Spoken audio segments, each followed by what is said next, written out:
ચોરી કરતા શખ્સો ત્રીસરી આંખમાં કેદ થયા છે। ઓલપાડ ટાઉનની દુકાનમાં શખ્સો પિસ્તોલ લઈને પ્રવેશ્યા હતા અને મોબાઈલની ચોરી કરી ફરાર થયા હતા। આ ઘટનામાં સેલ્સમેન પોલીસ ફરિયાદ નોંધાવી છે, જેના આધારે શખ્સોને ઝડપવા પોલીસે તજવીજ હાથ ધરી છે। આજ મામલે કિરણસિંહ ગોહિલ જોડાઈ ગયા છે। કિરણસિંહ, આ સમગ્ર મામલે શું જાણકારી પ્રાપ્ત થઈ રહી છે, સાથે જ પોલીસે કઈ દિશામાં તપાસ હાથ ધરી છે?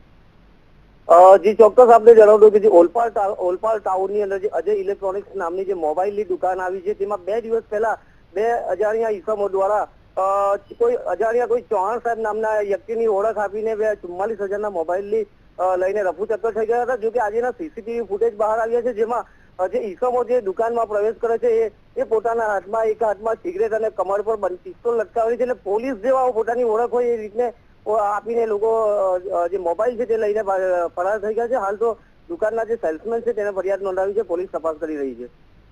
બિલકુલ, આભાર તમામ જાણકારી બદલ।